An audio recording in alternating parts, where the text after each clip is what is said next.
पाकिस्तान के पूर्व सैनिक आदिल रजा का बड़ा दावा, कहा पाकिस्तान आर्मी चीफ आसिम मुनीर ने पहलगाम हमला कराया।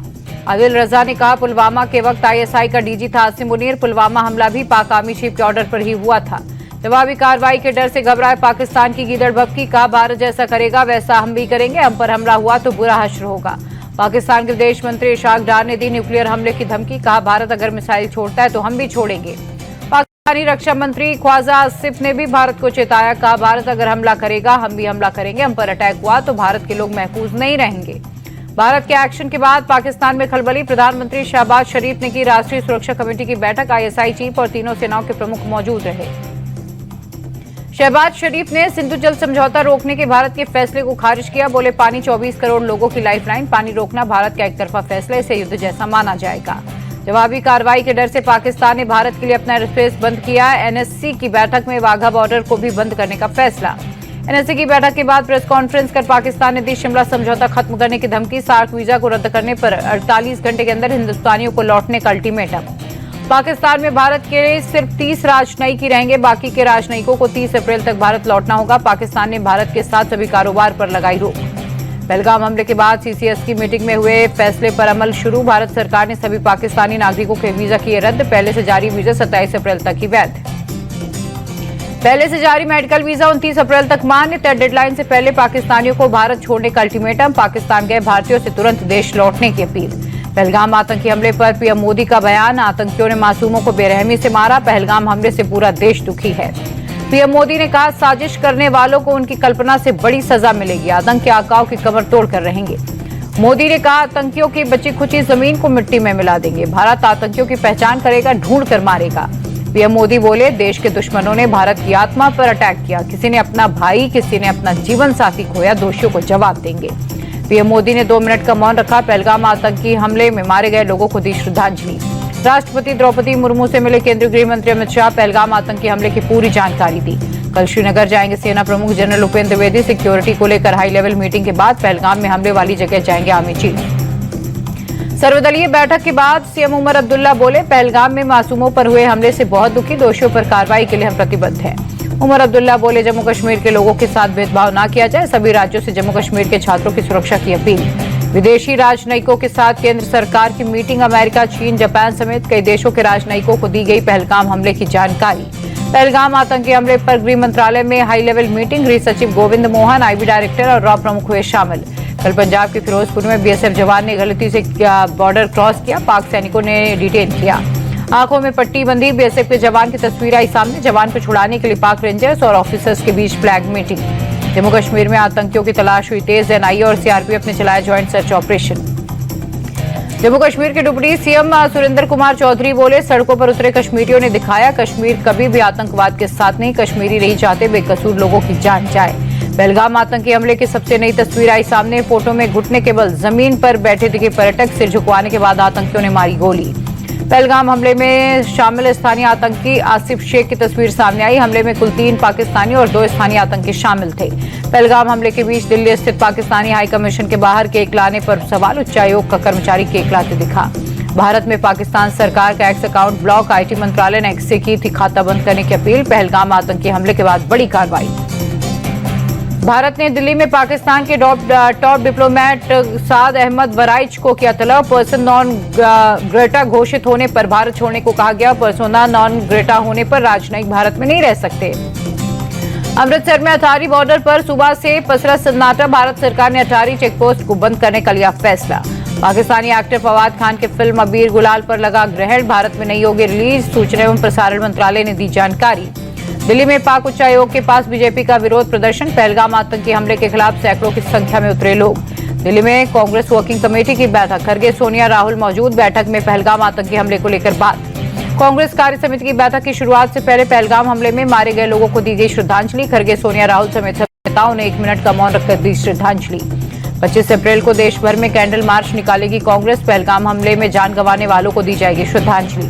पहलगाम अटैक के खिलाफ अनंतनाग में प्रदर्शन। सरकारी डिग्री कॉलेज की महिलाएं हुई शामिल। पहलगाम आतंकी हमले को लेकर देश भर में गुस्सा। मध्य प्रदेश की राजधानी भोपाल में लोगों ने आतंक का पुतला जलाया। सरकार से पाकिस्तान पर सर्जिकल स्ट्राइक की मांग की। पटना में कांग्रेस दफ्तर में महागठबंधन की बैठक। पहलगाम आतंकी हमले में जान गंवाने वाले लोगों को दी गई श्रद्धांजलि। पहलगाम आतंकी हमले पर यूपी सीएम योगी बोले, आतंकी हमला क्रूर और कायराना कृत्य, आतंकवाद अब अंतिम सांसें ले रहा। योगी बोले, धर्म पूछकर आतंकियों ने अटैक किया, ऐसा हमला सभ्य समाज को स्वीकार नहीं। आतंकवाद के प्रति सरकार की जीरो टॉलरेंस की नीति है। योगी बोले, आतंक के खात्मे की शुरुआत हो चुकी है, आतंकवाद के ताबूत पर अंतिम कील ठोकने की शुरुआत हुई, आतंकियों को सजा जरूर देंगे। पहलगाम हमले पर बोले बीजेपी सांसद जगदम्बिका पाल, पाकिस्तान का चेहरा बेनकाब हो चुका है, हम एक एक आंसू का हिसाब करेंगे। पहलगाम हमले पर दिल्ली बीजेपी अध्यक्ष वीरेंद्र सचदेवा बोले, पाकिस्तान को उचित जवाब मिलना चाहिए, पाकिस्तान समर्थित आतंकवाद खत्म होना चाहिए। पहलगाम हमले पर अखिलेश यादव का बयान, कहा केंद्र ने जो फैसले किए उससे भी कठोर निर्णय लिए जाएंगे, सरकार आतंकवादियों के खिलाफ कड़ी कार्रवाई करे।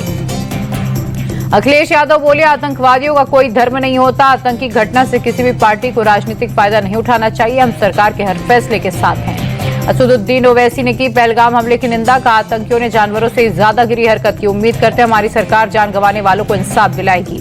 पहलगाम आतंकी हमले पर राहुल गांधी का ट्वीट, बोले आतंकवाद के खिलाफ पूरा देश एकजुट, दुख है कि इस घड़ी में हम शोकाकुल परिवारों के साथ हैं। पहलगाम हमले के बाद उमर अब्दुल्ला की देश से अपील, बोले कश्मीरियों को दुश्मन ना समझे, हम दोषी नहीं, हम भी कश्मीर में शांति चाहते हैं। उमर अब्दुल्ला बोले, हमले के खिलाफ सरकार ने कुछ कदम उठाए हैं, ये अच्छी बात है, सुरक्षा के लिए जिम्मेदार लोगों को अपनी जिम्मेदारी निभानी होगी। पहलगाम आतंकी हमले पर संजय राउत बोले, ये कश्मीर में नहीं पूरे देश पर हमला, संकट की घड़ी में हम एक साथ हैं, चाहे सत्ता पक्ष या विपक्ष हो, सरकार जो फैसला लेगी हम उनके साथ हैं। पहलगाम आतंकी हमले पर एनसीपी शरद गुट के नेता अनिल देशमुख बोले, हमले का पूरा देश विरोध कर रहा है, सरकार ने सख्त कार्रवाई की, लेकिन आतंकवादी उस जगह पर कैसे पहुंचे इसकी जांच होनी चाहिए। पहलगाम आतंकी हमले पर छत्तीसगढ़ विधानसभा स्पीकर रमन सिंह बोले, धर्म पूछकर हत्या करना एक विकृत मानसिकता, देश दुनिया ने हमले की निंदा की, मामले में सरकार सख्त कार्रवाई करेगी। केंद्रीय मंत्री प्रहलाद जोशी बोले, पहलगाम में जो हुआ वो बहुत ही निंदनीय, जिन्होंने ये किया उन्हें छोड़ने का तो सवाल ही नहीं। पहलगाम हमले पर यूपी कांग्रेस अध्यक्ष अजय राय बोले, ये बेहद दुखद घटना है, सरकार इसके खिलाफ सख्ती से कार्रवाई करे। पहलगाम हमले पर बीजेपी सांसद मनोज तिवारी बोले, कुछ कश्मीर को शांत देखना चाहते हैं, इन्हें कश्मीर की खुशियां बर्दाश्त नहीं होती। पहलगाम हमले पर मध्य प्रदेश बीजेपी प्रदेश अध्यक्ष वीडी शर्मा का बयान, कहा पीएम मोदी और गृह मंत्री गंभीरता से जुटे हैं, आतंकवाद पर अब अंतिम कील ठुकेगी। पहलगाम हमले पर केंद्रीय मंत्री सुकांत मजूमदार बोले, हमले से पूरा देश गुस्से में है, इसका हिसाब होगा, सरकार खून के एक एक कतरे का हिसाब लेगी। बीजेपी नेता शुभेंदु अधिकारी बोले, आतंकियों ने लोगों का धर्म जानकर की हत्या, पीड़ित परिवारों ने खुद इसकी जानकारी दी। अजमेर दरगाह के चिश्ती का बयान, पाकिस्तान को उसके किए की सजा मिलेगी, पूरा देश सरकार और सेना के साथ है। पहलगाम आतंकी हमले में मारे गए कानपुर के शुभम द्विवेदी के घर पहुंचे योगी, शुभम की पत्नी और परिवार से की मुलाकात, बधाया ढांढस। मुख्यमंत्री योगी आदित्यनाथ ने शुभम द्विवेदी को दी श्रद्धांजलि, पहलगाम आतंकी हमले में हुई थी शुभम की मौत। कानपुर के सीमेंट कारोबारी के इकलौते बेटे थे शुभम, 11 फरवरी को शुभम द्विवेदी की शादी हुई थी, परिवार के 11 सदस्यों के साथ शुभम कश्मीर घूमने गए थे। पहलगाम हमले में जान गंवाने वाले आदिल हुसैन शाह के परिवार से मिली पीडीपी नेता इल्तिजा मुफ्ती, आतंकी से बंदूक छीनने की कोशिश में मारे गए थे आदिल। पहलगाम हमले में जान गंवाने वाले इंदौर के सुशील नाथियाल के बेटे ऑस्टिन का बयान, बोले गोली मारने के बाद आतंकी सेल्फी ले रहे थे, अपने सिर पर कैमरा लगाकर आए थे आतंकी। करनाल में लेफ्टिनेंट विनय नरवाल के परिवार से मिले केंद्रीय मंत्री मनोहर लाल खट्टर, शोक संतप्त परिवार को दी सांत्वना, पहलगाम आतंकी हमले में शहीद हुए विनय नरवाल। पहलगाम आतंकी हमले में मारे गए राजस्थान के नीरज उधवानी के परिवार से मिले सीएम भजनलाल, बधाया ढांढस, सीएम नीरज उधवानी को श्रद्धांजलि दी। भुवनेश्वर में प्रशांत सतपथी को दी गई श्रद्धांजलि, उप मुख्यमंत्री कनक वर्धन सिंह देव ने भी किया नमन। समीर गुहा का कोलकाता में किया गया अंतिम संस्कार, पहलगाम आतंकवादी हमले में गई थी जान। पहलगाम हमले में मारे गए आईबी अधिकारी मनीष रंजन को बीजेपी नेता बाबूलाल मरांडी ने श्रद्धांजलि दी, बोले आतंकियों को बख्शा नहीं जाएगा। पहलगाम हमले में जान गंवाने वाले कर्नाटक के भरत भूषण को राज्यपाल थावरचंद गहलोत ने दी श्रद्धांजलि, परिवार के लोगों से भी मुलाकात की। मुंबई में संजय लेले और अतुल मोने का हुआ अंतिम संस्कार, पहलगाम हमले में आतंकियों की गोली का शिकार हुए थे। पहलगाम आतंकी हमले में मारे गए संतोष जगदाले के पार्थिव शरीर पर शरद पवार ने चढ़ाए फूल, पुणे में उनके आवास लाया गया पार्थिव शरीर। आतंकी हमले के बाद पहलगाम में आज भी सभी दुकानें बाजार बंद, पूरे इलाके में सन्नाटा पसरा। 22 अप्रैल को हुए हमले में 26 लोगों की जान गई थी। जम्मू कश्मीर में आतंकियों के खिलाफ बहुत बड़ा ऑपरेशन, सुरक्षा बलों ने 10-12 हॉटस्पॉट की पहचान की। बिहार के मधुबनी में राष्ट्रीय पंचायती राज दिवस कार्यक्रम में शामिल हुए पीएम मोदी, राज्यपाल के साथ साथ सीएम नीतीश भी रहे मौजूद। राष्ट्रीय पंचायती राज दिवस, पीएम मोदी ने गिनाई उपलब्धियां, कहा देश को 3000 पंचायत भवन मिले, पंचायतों को 2 लाख करोड़ से ज्यादा फंड दिया गया। पीएम मोदी बोले, देश में गरीबों के लिए 4 करोड़ घर बनाए गए, बिहार में 57 लाख बेघर लोगों को पक्का घर मिला। बिहार को पीएम मोदी ने दी सौगात, अमृत भारत एक्सप्रेस और नमो भारत रैपिड रेल को दिखाई हरी झंडी। इंडिया स्टील 2025 के छठे संस्करण का आयोजन, पीएम मोदी ने वीडियो कॉन्फ्रेंसिंग के जरिए संबोधित किया, बोले स्टील सेक्टर भारत की प्रगति का आधार है। पीएम मोदी बोले भारत दुनिया का दूसरा सबसे बड़ा स्टील उत्पादक, 2030 तक 300 मिलियन टन का उत्पादन का लक्ष्य है। अमेरिकी उपराष्ट्रपति जेडी वेंस की 4 दिवसीय भारत की यात्रा खत्म, पत्नी और बच्चों के साथ अमेरिका के लिए हुए रवाना।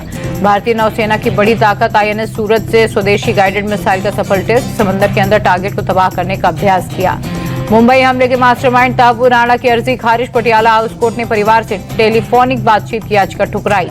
पटना में बिहार चुनाव को लेकर महागठबंधन की दूसरी बैठक, तेजस्वी यादव समेत लेफ्ट और वीआईपी पार्टी के नेता हुए शामिल।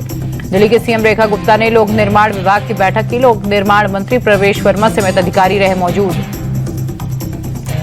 फिटजी कोचिंग सेंटर मामले में दिल्ली, नोएडा और गुरुग्राम में 8 स्थानों पर ईडी की रेड, प्रमोटर डीके गोयल सहित प्रमुख साजिशकर्ताओं के ठिकानों पर पहुंची ईडी की टीम। इसी साल जनवरी में बिना सूचना के कई फिटजी सेंटर अचानक हुए थे बंद, करीब 12,000 छात्र हुए थे प्रभावित। लखनऊ में प्रतिबंधित आतंकी संगठन खालिस्तान कमांडो फोर्स का मंगत सिंह उर्फ मंगा गिरफ्तार, मंगा पर 25,000 रुपए का इनाम घोषित था। जम्मू श्रीनगर में NH44 पर यातायात बहाल, रामबन में बाढ़ और लैंडस्लाइड के बाद से बंद था। राजस्थान के भीलवाड़ा में साइको किलर गिरफ्तार, 24 घंटे में किए थे 3 मर्डर, आरोपी ने घर में छिपा रखी थी 2 लाशें। चौकीदार की हत्या के बाद पुलिस ने आरोपी को गिरफ्तार किया था, घर पहुंचने पर 2 और हत्याओं का हुआ खुलासा।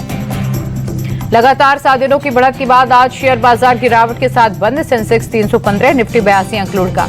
अमेरिकी डॉलर के मुकाबले रुपए में 16 पैसे की बढ़त, $1 की कीमत 85 रुपए 29 पैसे हुई।